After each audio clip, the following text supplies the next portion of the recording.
О самых заметных событиях среды 15 июня вы узнаете из материалов наших корреспондентов. В студии Сергей Михедов. Здравствуйте. Вот основные темы. Импортозамещение. В Якутии планируют расширить собственное производство металлоконструкций для мостовых переходов. Премьер Андрей Тарасенко посетил завод в Жатае. Горячая пора для абитуриентов. Стартуют приемные кампании в высшие учебные заведения. Расскажем о вузах Владивостока. Сдавать кровь – дело благородное. В эти дни любой желающий может подойти на станцию переливания, сдать кровь и тем самым спасти чью-то жизнь. Финальные приготовления. Завтра в Якутске стартует третий международный конкурс «Хомусист-виртуоз мира». Сегодня на пресс-конференции организаторы раскрыли некоторые детали. В разгаре чемпионат Дальнего Востока по боксу. Настало время полуфиналов. Как выступают представители Якутии.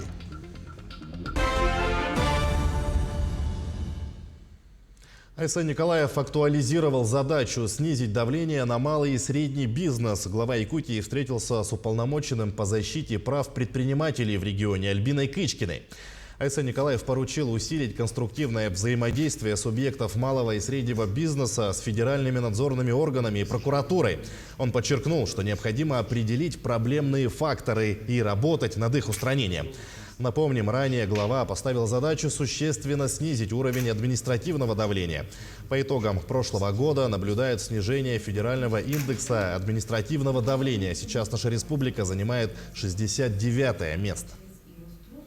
Конечно, мы проговорили с Айсаном Сергеевичем о тех способах и методах взаимодействия бизнеса с этими органами, для того, чтобы бизнес мог все-таки по итогам 2022 года, когда действительно органы начнут полноценные проверки бизнеса, у нас все-таки не была такая высокая репрессивность административного наказания. К сожалению, на сегодняшний день она такая. Также в Якутии планируют расширить собственное производство металлоконструкций для мостовых переходов. Основой для собственного производства могут стать местные предприятия. Напомним, задачу по импортозамещению поставил ранее глава республики Айсан Николаев. Правительство окажет поддержку предприятиям для расширения линейки и оборудования. Об этом сообщил премьер республики Андрей Тарасенко после посещения механического завода «Восход» и Жатайского завода металлоконструкций. На заводе «Восход» работают 4 цеха, выполняют полный цикл работ по изготовлению техоборудования, включая металлические детали. Жатайский завод металлоконструкции перерабатывает до 1000 тонн металла в год и выпускает резервуары для воды и нефтепродуктов, контейнерные автозаправочные станции, металлоконструкции и другие изделия. Я, как говорят, качественно удивлен, что сегодня здесь можно в действительности производить хорошую продукцию и делать. То у нас предстоит сегодня и мост, и много мостовых сооружений, которые надо делать. Мы везем с Новосибирска, с Иркутска. Представляете, когда все здесь можем перебрать, сделать и поставить.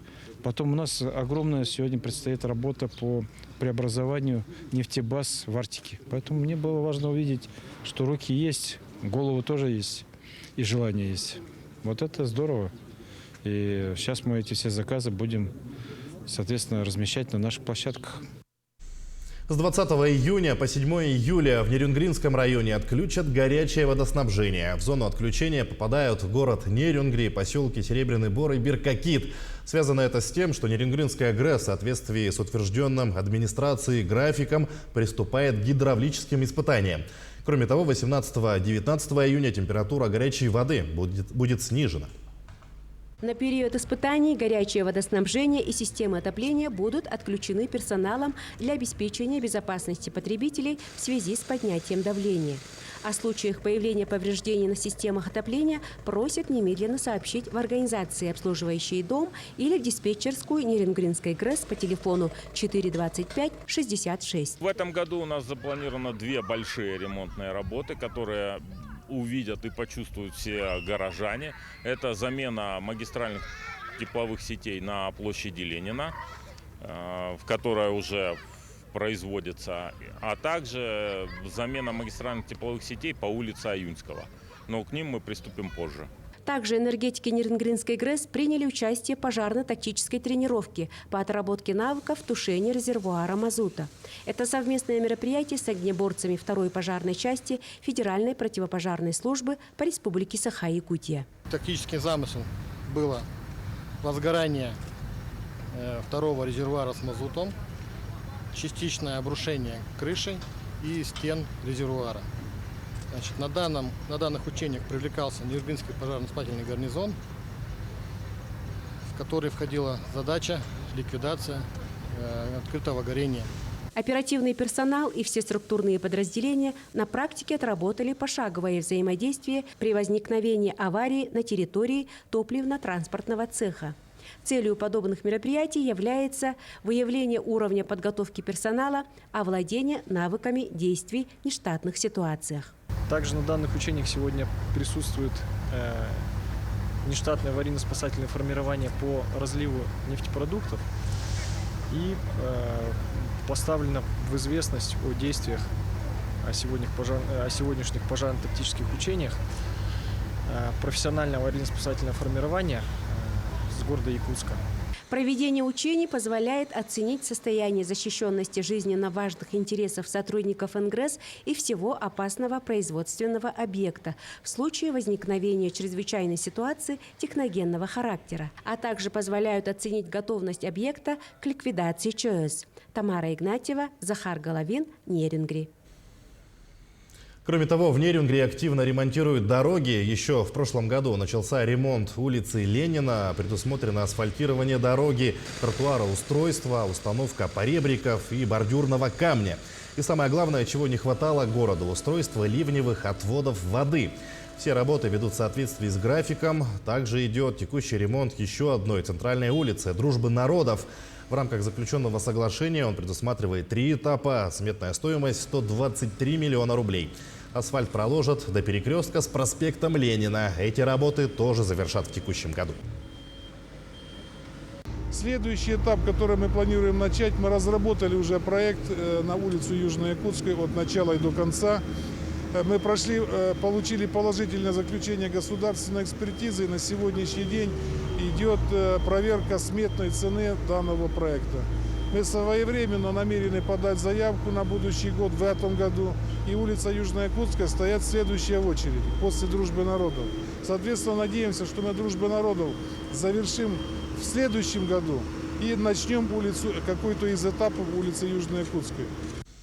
Якутяне, потерявшие жилье из-за паводка, смогут получить жилищные сертификаты. Об этом сообщает пресс-служба мэрии Якутска. Документ является именным свидетельством, которое дает право на безвозмездную субсидию на покупку дома или квартиры. Ее размер определяют по принципу регистрации. 33 квадратных метра для одиноких граждан, 42 квадратных метра на семью из 2 человек, по 18 квадратных метров на каждого члена семьи от 3 человек, но не больше площади утраченного имущества. Сертификат выдают при условии, что на момент стихийного бедствия семья была зарегистрирована в пострадавшем доме или квартире. Кроме того, это помещение должно быть единственным жильем для всех членов семьи. А школьникам-сиротам в России предлагают продлить соцподдержку до 23 лет, если они будут учиться по программам основного образования. Законопроект Кабмина планирует рассмотреть во 2-м чтении. На сегодня лица указанной категории могут достичь 18-летнего возраста, обучаясь в 11, 10 и даже в 9 классах школы. Соответственно, они не получают необходимой помощи от государства, пока не поступят в колледж или институт. Предлагаемый законопроект устраняет данный пробел, устанавливая гарантии гособеспечения детям-сиротам до завершения обучения. Стали известны результаты единого госэкзамена по русскому языку. В Якутии высший балл набрали сразу 7 11-классников. Это Красиков Виталий из Усть-Майского района, Василения Иван, Жукова Екатерина, Сулейманов Бимырза из Мирного и 3 представителя Якутска – Новогодина Анжелика, Иванова Даяна и Иванова Ольга. Таким образом, в Якутии уже 17 выпускников, получивших высший балл на ЕГЭ. А Виталий Красиков стал уже дважды 100-бальников. Ранее он сдал на высший балл экзамен по русской литературе. А это значит, что он получит не 100, а уже 200 тысяч рублей. Между тем, в июне начинается горячая пора для абитуриентов. Стартуют приемные кампании в высшие учебные заведения. Во Владивостоке есть большой выбор университетов с разнообразными специальностями и направлениями. Подробности у Лидии Гасанбалаевой. Владивостокский государственный университет экономики и сервиса входит в 100 лучших вузов России и является одним из лидеров среди дальневосточных вузов. Здесь готовят специалистов практически всех отраслей, где сопрягаются экономика и сервис, от гостиничного бизнеса до крупных финансовых институтов. Здесь более 400 бюджетных мест, что считается достаточно много. Также имеются и целевые места, ведь это очень хорошая возможность для ребят заранее знать, на каких предприятиях они будут работать, развиваться и делать свою профессиональную карьеру. Прием документов мы начнем с 20 июня. Прием документов в этом году во всей России в нашем вузе осуществляется в основном онлайн, в режиме онлайн. Это через госуслуги, суперсервис, через личный кабинет. Но если ребята захотят прийти в университет проконсультироваться, для них будет существовать вот здесь вот школа консультантов, которые расскажут о специфике любого выбранного направления, о преимуществах обучения в нашем университете. У нас есть не только программы высшего образования, но и среднего профессионального образования. У нас прекрасные есть колледжи. Обучение в Дальневосточном федеральном университете – это начало большого пути к перспективному трудоустройству и успешной карьере. В этом году университет объявил набор на уникальное количество бюджетных мест за всю историю ДВФУ.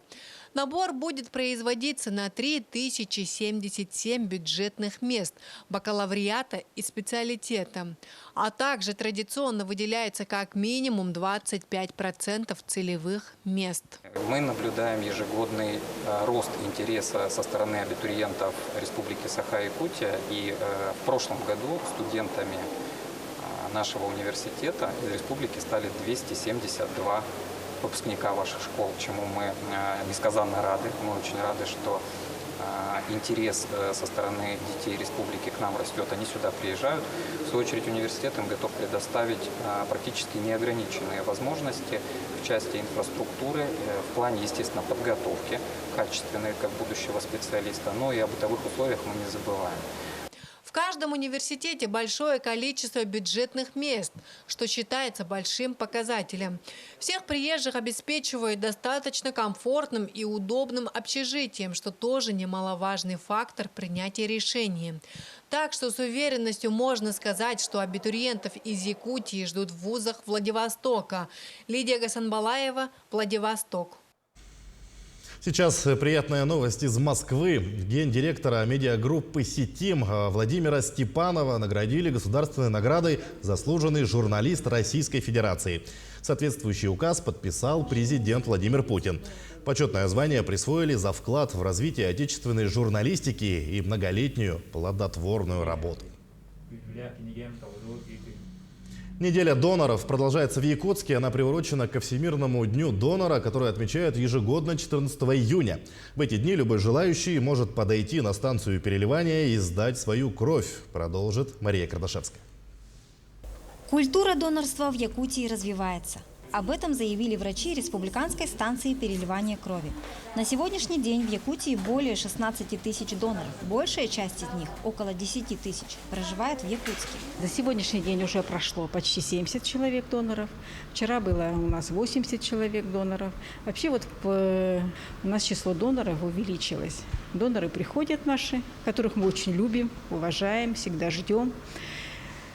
И каждый день, в общем-то, не меньше, чем 60 донаций.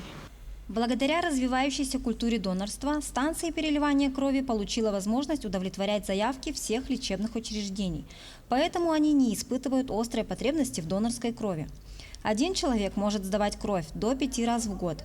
Около 40% всех доноров – это те, кто сдает кровь на постоянной основе. Сегодня у меня 55-я донация.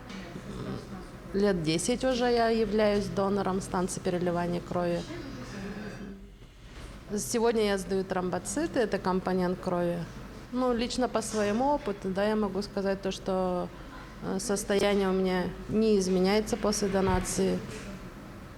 Готовлюсь к донации я тщательно. Это ничего жирного, жареного, не ем острого. Утром обязательно завтракаю. Ну и слежу за питанием. Врачи также отмечают, что в последнее время многие доноры сдают кровь безвозмездно. Многие заболевания, особенно экстренные, специализированные виды, высокотехнологичная медицинская помощь, она невозможна без компонентов крови. И в этом, конечно, большая заслуга – это заслуга наших доноров, которым посвящен именно этот праздник во всем мире. Доноры – это люди, которые милосердные, сострадающие. Прийти сдать кровь может любой желающий. Ее сначала проверяют на наличие противопоказаний к переливанию и анализируют ее состав. Потом кровь отправляется на карантин. И через 4 месяца при отсутствии противопоказаний донор уже может начать сдавать кровь и спасать тысячи жизней. Мария Кардашевская, Иван Семенов, Якутск. А в Ленской центральной районной больнице 11 фельдшеров получили дипломы о среднем профобразовании.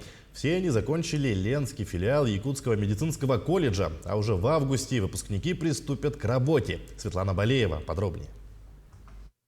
Вадим Зорин – один из выпускников медицинского колледжа. Молодой человек, как и вся группа фельдшеров, обучался заочно лечебному делу почти 4 года.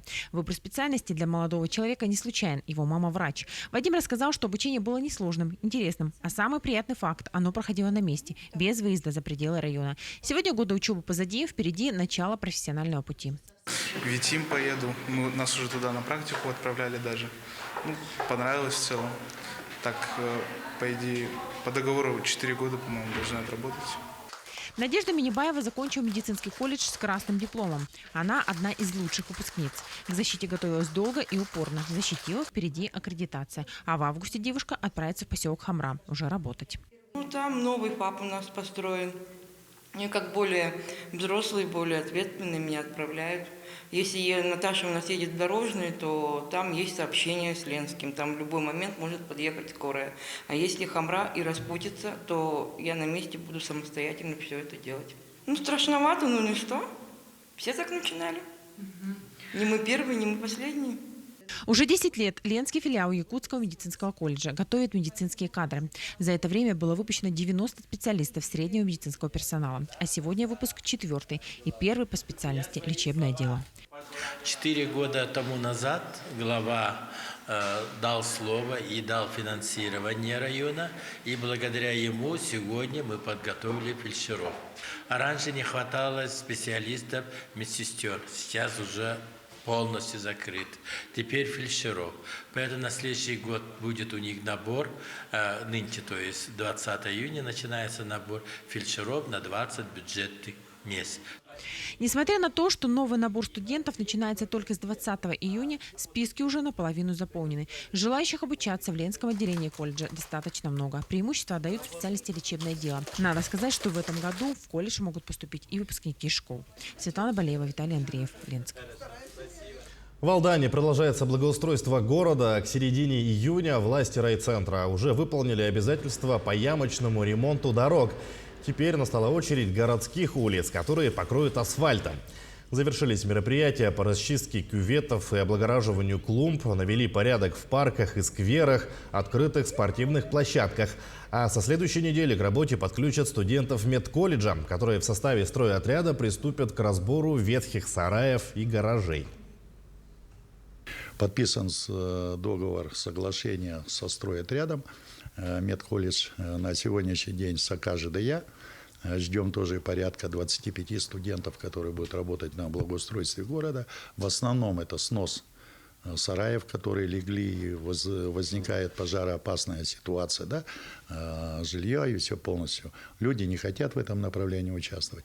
По мере возможности будем рассматривать комплексные гаражные застройки или действительно строительство жилья, но через аукцион земля пойдет. В Якутск постепенно прибывают почетные гости и участники 3-го международного конкурса «Хомусист-виртуоз мира». В аэропорту их встречает директор Центра и музея Хамуса народов мира Дмитрий Бестинов. Среди первых гостей Лео Тадагава, председатель Японской ассоциации «Варган», и участники из Татарстана Ильдар Гимадиев и Фаниль Вильданов. Прибыл в Якутию из Австрии и президент Международного общества варганистов Франц Кумпл. Напомним, третий международный конкурс «Хамусист-виртуоз мира» проводит при поддержке президентского фонда культурных инициатив. Организаторы – правительство республики, Министерство культуры и духовного развития, музей и центр Хамуса народов мира в Якутске и Международное общество Варгана. Ну а сам третий международный конкурс «Хамусист-виртуоз мира» стартует в Якутске завтра. В Республиканском медиацентре прошла пресс-конференция с участием организаторов, почетных гостей, членов жюри и участников. За звание «Хамусист-виртуоз мира» будут бороться 38 участников из 9 стран и 11 регионов России.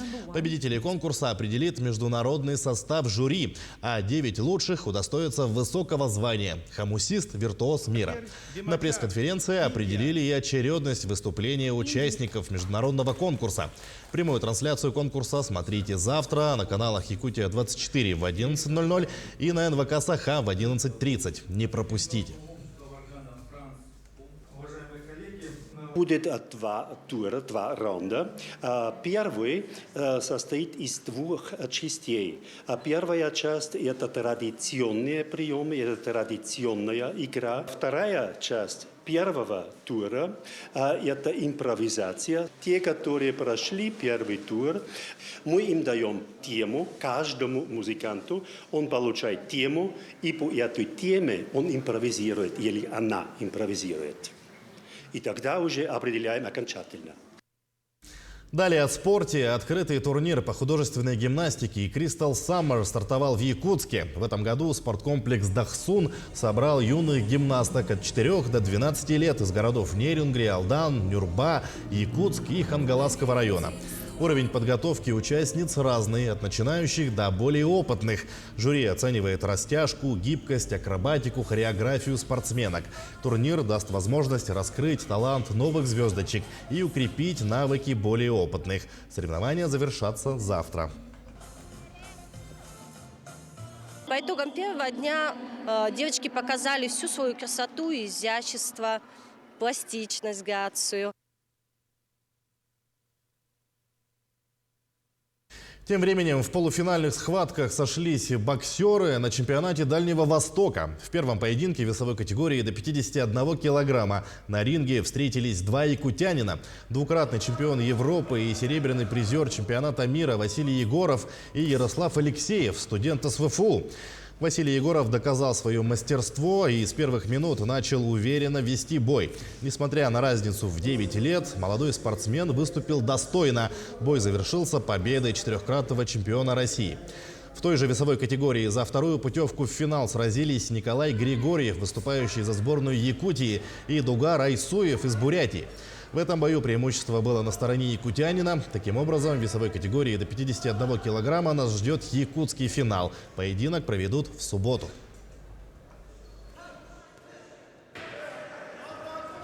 Соперник, он молодой, он еще неопытный. И показал достаточно хороший бой. Моя задача была продышаться, почувствовать ринг, 3 раунда отбоксировать. И впереди финальный бой, и уже буду настраиваться на финальный бой. С Колей Григорием мы знакомы давно, мы с ним очень много провели совместных сборов, в парах стояли, на спарринге боксировали. Скажем, победить сильнейший в финале, и ринг покажет. Таким наши корреспонденты увидели уходящий день. Всего доброго и до свидания.